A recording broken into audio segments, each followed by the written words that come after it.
Okay तो guys, अगर आपको भी संस्कृत में अनुच्छेद लिखना नहीं आता है, पत्र लिखना नहीं आता है, तो भाई साहब इस वीडियो को शुरू से लेकर लास्ट तक देख लीजिए। मैं 100 नहीं 200% यह कह सकता हूं कि आपको अनुच्छेद लिखना और पत्र लिखना इस वीडियो में सिखाऊंगा तो सिखाऊंगा, चाहे जो हो जाए। और केवल सिखाऊंगा ही नहीं, आपको VBI क्वेश्चन भी बताऊंगा जिससे आपका बोर्ड में बहुत ज्यादा नंबर आ सकता है। इसलिए इस वीडियो को शुरू से लेकर लास्ट तक देख लीजिएगा। ज्यादा लंबा वीडियो मैं नहीं करूंगा, कम समय में ही बहुत ज्यादा सिखाने की कोशिश करूंगा। तो चलिए बिना टाइम वेस्ट किए मैं ले चलता हूं अपने कॉपी में और वहां पे आपको सिखाता हूं कि भैया पत्र कैसे लिखते हैं, अनुच्छेद कैसे लिखते हैं। ठीक है, तो चलिए कॉपी में। तो गाइज सबसे पहले बात करते हैं पत्र लेखनम के बारे में, जिससे हमेशा पिछले 10-12 साल से ही 8 नंबर का क्वेश्चन आता है तो आता है, हमेशा हर साल ऐसा ही क्वेश्चन आता है। ठीक है, 4 गो प्रश्न में से आपको 2 बनाना रहता है।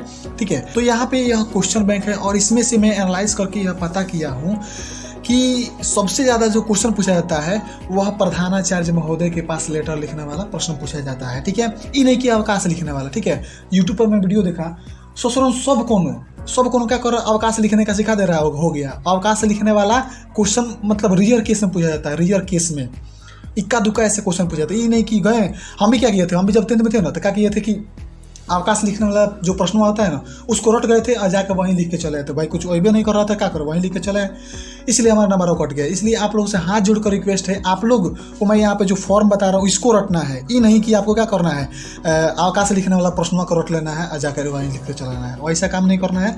आपको फॉर्म रटना है कि इस तरह प्रधानाचार्य के पास लिखा जाता है, इस तरह प्रिय मित्र के पास लिखा जाता है, इस तरह परम पूज्य मतलब पिताश्री के पास लिखा जाता है। ठीक है, ये सब क्या फॉर्म रटा जाता है, फॉर्म। ये नहीं कि पूरा प्रश्न रट के और यहाँ पर गए तो काम तमाम हो जाएगा। इसलिए मेरा आप लोगों से हाथ जोड़कर रिक्वेस्ट है कि अवकाश लिखने वाला प्रश्न को मत रटिएगा, आप लोग रटना होगा तो ये सब रटिएगा। ठीक है, तो चलिए सबसे इंपॉर्टेंट हो गया 17 गो प्रश्न, मतलब 2018 से लेकर 2021 तक क्वेश्चन को एनालाइज किया हूँ। तो उसमें मुझे पता लगा कि सबसे ज़्यादा जो प्रश्न पूछा गया है वह प्रधानाध्यापक महोदय के पास पत्र लिखने वाला प्रश्न पूछा गया। 17 गो प्रश्न केवल प्रधानाध्यापक महोदय वाला पूछा गया है। उसके बाद यहाँ पर पिता, मित्र, छोटा भाई या बहन के पास 5-5 को लेटर पूछा गया है। मतलब हम 18 से 21 तक क्वेश्चन को एनालाइज किया तब पता चला है। ठीक है, इसलिए मैं सबसे पहले बताता हूँ प्रधानाध्यापक महोदय के पास आप लेटर कैसे लिखेंगे। तो देखिए सबसे पहले क्या करेंगे, सेवायाम मतलब सेवा में। ठीक है, श्रीमतः प्रधानाध्यापक महोदय, यहाँ पर आप प्रधानाचार्य महोदय भी लिख सकते हैं। ठीक है, उसमें कोई दिक्कत वाली बात नहीं है।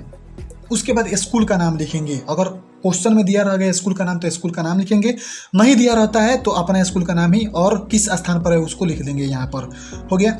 उसके बाद विषय आपको दिया रहता है, प्रश्न में जो भी विषय दिया रहता है उसको यहाँ पर लिख देंगे। ठीक है, लिखने के बाद आपको क्या करना है, महाशय सविनयम निवेदनम अस्ति यत्, इतना आपको रट लेना है। ठीक है, इसको रटने के बाद इसको सेम टू सेम यहाँ पर लिख देना है। उसके बाद यहाँ पर जिस विषय में आपको लिखना है पत्र, उस विषय के बारे में 2 लाइन 4 लाइन, ज़्यादा नहीं लिखना है, 2 से 3 लाइन लिखना है। आपको मैं अनुवाद करना सिखाइए दिया हूँ, छोटा मोटा, मतलब ये नहीं कि एकदम हार्ड अनुवाद लिखना है, छोटा मोटा अनुवाद जो भी आपको आता है उसको यहाँ पर पहले क्या करना है। आपके पास बहुत समय रहता है, मैं आपको बता दे रहा हूँ, आपको बहुत समय मिलेगा, संस्कृत के एग्जाम में बहुत समय मिलेगा। उसमें मतलब क्या बोलते हैं, एकदम इजी सवाल आता है और बहुत कम लिखना रहता है, इसलिए आपको बहुत समय बचेगा। इसलिए आपको क्या करना है, सबसे पहले आपको हिंदी में लिख लेना है एक ओरी, उसके बाद उसको संस्कृत में कन्वर्ट कर करके लिख देना है यहाँ पर। तो इतना काम आपसे हो जाएगा। उसके बाद यहाँ पर लिखना है जो मतलब टॉपिक है उसके बारे में लिखने के बाद उसके बाद लिखना है यहाँ पर सधन्यवाद, और उसके बाद यहाँ पर आपको भवताम आज्ञाकारी छात्र होंगे तो छात्र लिखिएगा, छात्रा होंगे तो छात्र लिखिएगा। उसके बाद यहाँ पर नाम, कक्षा, क्रमांक, दिनांक, जगह, अगर ये सब दिया रहेगा प्रश्न तो लिखिएगा, नहीं दिया रहेगा तो अपना ही लिख दीजिएगा। उसके बाद दिनांक 2 जगह लिखना है, यहाँ पर भी लिखना है, यहाँ पर भी लिखना है।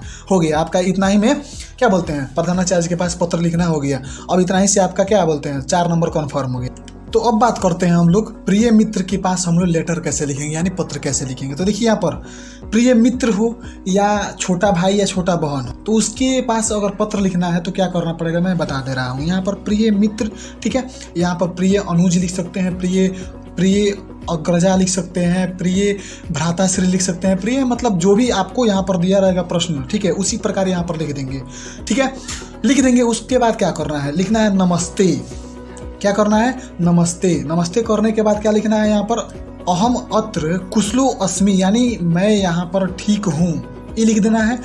और आशा करते हुए यह भाव प्रकट करना है कि तत्र त्वमपि कुशल भविष्यसि, यानी कहने का मतलब वहाँ तुम भी कुशल होगे, ठीक है। वहां तुम भी, तुम मतलब क्या होगा, तुम भी कुशल होगे।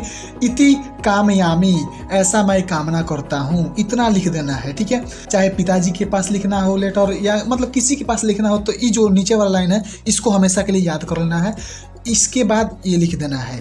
लिखने के बाद आपको जिस भी विषय में लिखा गया हो, जिस भी विषय में प्रश्न कहता है कि इस विषय में लिखना है, उस विषय में आपको पहले हिंदी में लिखना है, उसके बाद संस्कृत में यहाँ पर कन्वर्ट करके लिख देना है।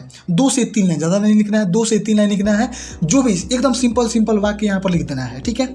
आपके जो एग्जामिनर होते हैं वो आपको ये चेक नहीं करते, ये जो बीच वाला लाइन होता है वो चेक नहीं करते हैं, आपके चेक करते हैं कि ये जो फॉर्म लिखा है, मतलब ये जो लाइन लिखा है यहाँ से लेकर यहाँ तक और इधर जो लाइन लिखा है यह ठीक है कि नहीं, यह अपने सुटेबल स्थान पर है कि नहीं, इतना ही चेक करता है। बाकी ये सब बीच में क्या लिखे हैं, बीच में चेक करने के लोगों के पास समय नहीं होता, इसलिए बीच में आप लोग जो मर्जी वो चाहे लिख सकते हैं, ठीक है। मतलब उसी के अराउंड लिखना है। भले थोड़ा सा संस्कृत गलती हो, ये नहीं कि एकदम साफ शुद्ध संस्कृत लिखना है, थोड़ा सा संस्कृत गलत हो लेकिन अपना से लिखना सीखना है। और देखिए जब तक प्रैक्टिस नहीं कीजिएगा तब तक आपका हाथ वहाँ पर नहीं चलेगा, इतना बात ध्यान रखिएगा।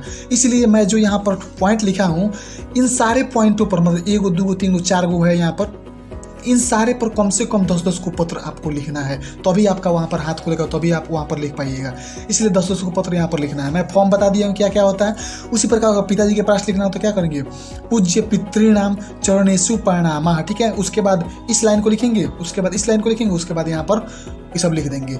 तो यही मेन फॉर्म होता है। तो फॉर्म को याद कर लेना है, उसके बाद अपना से लिखना, लिखिएगा तभी आपको प्रैक्टिस होगा, तभी आप एग्जाम में लिख पाइएगा, ठीक है। तो ये हो गया आपका पत्र लिखने वाला। अब बात करते हैं संस्कृत अनुच्छेद लेखनम के बारे में, ठीक है। इससे 13 नंबर का क्वेश्चन पूछा जाता है। तो इसके लिए क्या करना पड़ेगा, इसके लिए आपको अनुवाद सीखना पड़ेगा, तो पड़ेगा, सीखना चाहिए नहीं, करना पड़ेगा, आपको अनुवाद सीखना पड़ेगा। और अनुवाद के लिए मैं इस वीडियो में डिटेल से बता दिया हूँ, आपके बोर्ड के पॉइंट ऑफ व्यू से बताया हूँ, ठीक है। ये नहीं कि आया राम पढ़ता है राम खाता है, ये सब नहीं बताया हूँ। आपके बोर्ड के पॉइंट ऑफ व्यू से जो जो इंपॉर्टेंट है, जो टॉपिक इंपॉर्टेंट है उसको मैं पढ़ा दिया हूँ। उसको अगर आप मजबूत कर लेते हैं तो भैया है सब एकदम हलवा लगेगा आपको, एकदम हलवा, ठीक है। उसको मजबूत करके आइए। उसके बाद इस पर पहले हिंदी में लिखिए अपने आप से, उसके बाद संस्कृत में कन्वर्ट कर करके लिखना है आपको, ठीक है।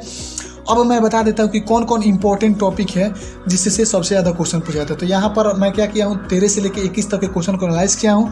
उसके बाद मुझे पता लगा है कि सबसे ज़्यादा पूछा गया है क्वेश्चन, यहाँ पर देख लीजिए। तो इन सारे टॉपिकों पर बिहार बोर्ड में बहुत बार क्वेश्चन पूछा जा चुका है। आपको यहाँ पर दिख रहा होगा अनुशासन से 2 बार, सरस्वती पूजा पर 2 बार पूछा गया है। उसी प्रकार यहाँ पर आपको दिख रहा होगा किस टॉपिक पर कितना बार क्वेश्चन पूछा जा चुका है। सबसे ज़्यादा बार पूछा गया अस्माकम विद्यालय पर, यानी 5 बार पूछा गया। 10 साल में 5 बार केवल अस्माकम विद्यालय पर पूछा गया है। इसलिए आपको क्या करना है, सबसे पहले आपको अनुवाद मजबूत करना है। आपको इस वीडियो से अनुवाद मजबूत हो गया, उसके बाद आपको इन सारे टॉपिकों पर पारापारी करके लिखना है। पहले हिंदी में, उसके बाद संस्कृत में कन्वर्ट करके। ये नहीं कि बड़का बड़का लिखना है, छोटे छोटे जो आपको आसान लगता है कि यह आसान है मैं लिख सकता हूँ, उसी प्रकार को आपको अनुवाद लिखना है। इस तरह क्या होगा, पहले तो आपका अनुवाद का प्रैक्टिस हो जाएगा, उसके बाद क्या होगा, उसके बाद आपको इन सारे टॉपिकों पर कमांड हो जाएगा। तो इतना ही काम आपको करना है। तो इतना काम करने के लिए पहले आपको अनुवाद लिखना पड़ेगा। तो यहाँ पर क्लिक कीजिए और देखिए, ठीक है। तो चलिए मिलते हैं नेक्स्ट वीडियो में, तब तक के लिए जय हिंद, वंदे मातरम।